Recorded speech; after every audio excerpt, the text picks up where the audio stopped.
So Ashes of Creation is now live on Steam Early Access. We've made it through the first weekend and the direction Intrepid is heading is already pretty clear.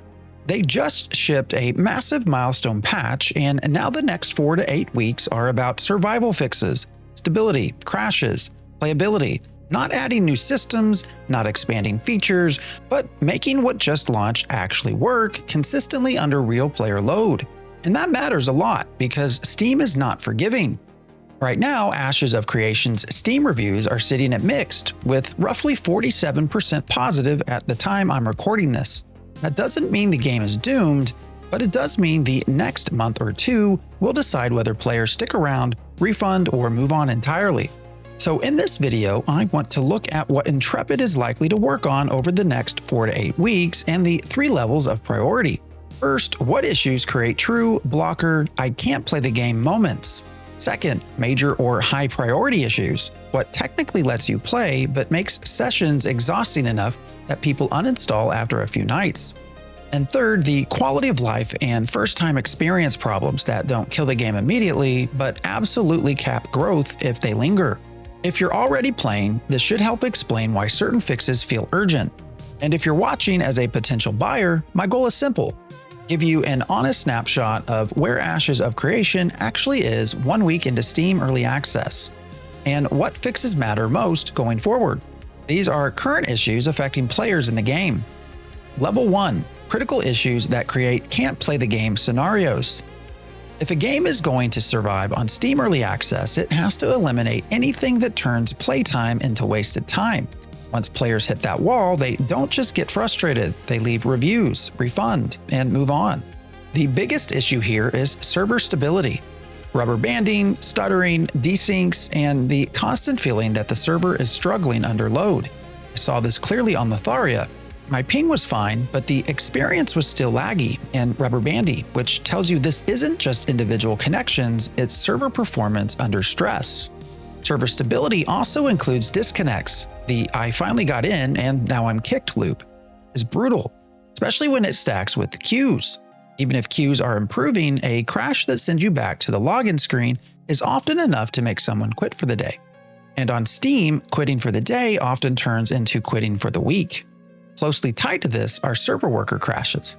This is one of those issues that sounds technical until you see the impact. In the Joeva region on multiple servers, players were stuck for hours in a broken state, unable to progress or escape. That's not alpha jank, that's time being held hostage. These stories spread fast, even if they only affect one zone or one realm. Fixing worker crashes that trap players is absolutely a level 1 priority. Then there's mobbed respawn not working, or being painfully slow. This sounds like a content issue, but it's really a playability issue. When monsters don't respawn, grinding breaks, hunting breaks, missions break, and quests stall out. Entire areas feel dead, and progression stops. Right alongside that is NPC persistence. When NPCs disappear or become uninteractable, players can't turn in quests, can't progress chains, and can't access basic services. For a new player, that doesn't look like early access, it looks like a broken game. And finally, one of the quietest but most dangerous problems. Character stats and artisan skills have been getting reset. Wipes are expected eventually in an alpha.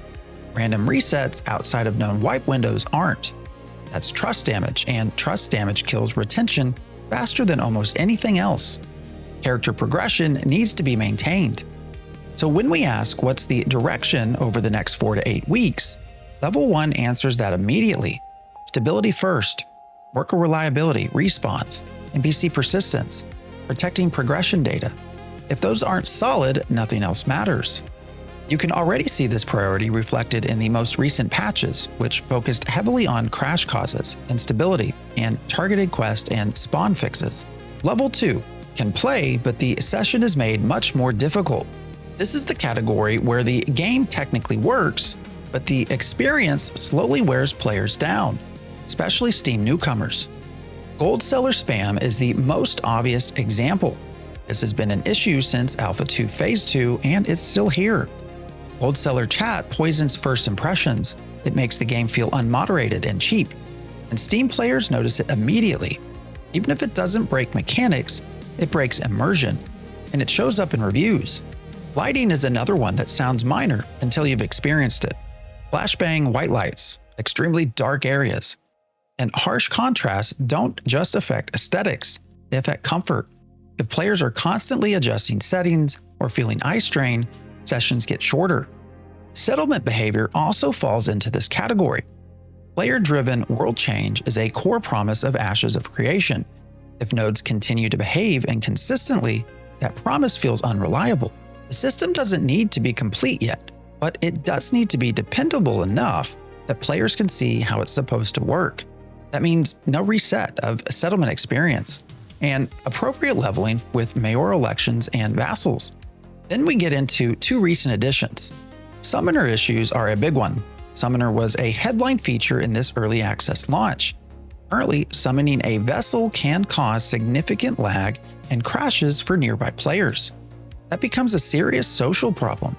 Suddenly, the class isn't just buggy, it's unwelcome. That kind of reputation sticks, and it damages public perception fast. And those affected get sent back to the queue. Harbinger events are another. Currently, there is an impressive bug where the Harbinger event will flag players unexpectedly, which can lead to guards killing them if they're nearby. That system feels unfair instead of dynamic. On Steam, confusion quickly turns into complaints, especially when players lose significant amounts of time and materials. Level 2 issues don't usually trigger instant refunds, but they do create the "I'll come back later" mindset, and a lot of players never actually come back. Level 3, conveniences and first-time experience improvements. These issues matter a lot for growth and retention, especially for new players, but they usually come after the core stability work. Getting stuck on mounts and needing to relog is a good example. On its own, it's annoying. When combined with queues or instability, it becomes rage fuel. This is an issue I have experienced multiple times when using skins. Friends list issues are another. There have been reports of friend lists simply disappearing.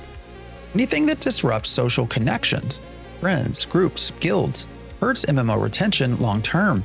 Quest bottlenecks and starter zones are also a problem. Waiting in line for a single quest pickup with a long respawn timer isn't meaningful competition. It's early frustration. If new players stall out, many will simply stop playing. There are also issues with hunting targets being too scarce, quest areas sending players into zones far above their level, and early progression feeling unclear. That's where onboarding matters. Ashes of Creation has deep systems, nodes, artisanship, PvP flagging, fishing, storage, progression paths. But the gap between systems exist, and players understand what to do next, is still very real. The Destiny system is clearly meant to help, and that's the right direction. But the first week shows there's still work to do. And finally, cosmetic shop delivery delays don't break gameplay, but they do affect trust, especially when real money is involved. Before closing, it's important to acknowledge something positive. Launch day was rough. The website went down for hours, which affected account linking and access. Queues were long, buggy, and sometimes non-functional. But over the weekend, those issues noticeably improved, with the website now functioning properly, and the addition of a new server. That matters, not because launch problems are excusable, but because it shows the pattern we're likely to see going forward. Pressure exposes problems, Intrepid patches and stabilizes, then the next layer of issues rises to the surface. You can see that exact pattern in the transition of the latest patches. Milestone content first, then stop the bleeding fixes immediately after. So where do we go from here? Over the holidays, expect the focus to stay squarely on level 1 issues: stability, crashes, worker reliability, respawns, NPC persistence, progression data integrity. As we move into early January, once schedules normalize, that's when I'd expect to see more attention on level 2 and level 3 problems: tuning summoner stability, making Harbinger behavior clearer, reducing gold seller impact, improving lighting, and smoothing early bottlenecks so new Steam players don't hit a wall and quit. This isn't about adding 5 new systems in the next month. It's about making the systems that just shipped feel stable, connected, and understandable enough that players stick around.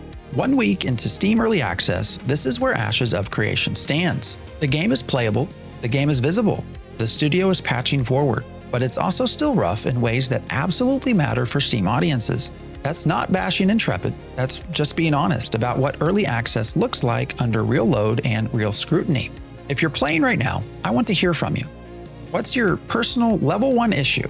The thing that makes the game hard to even play? And what level 3 quality of life fix do you think would keep new players around longer? Drop your experience in the comments. I'll be tracking this week to week, and we'll revisit it with each major patch to see whether the direction we're seeing now actually turns into a better day-to-day experience. Because that's the real test of early access. Not whether launch was rough, but whether the game is meaningfully more stable and more playable 4 weeks from now than it is today. If you've enjoyed this video, give me a thumbs up, share, and subscribe, and I'll see you in Vera.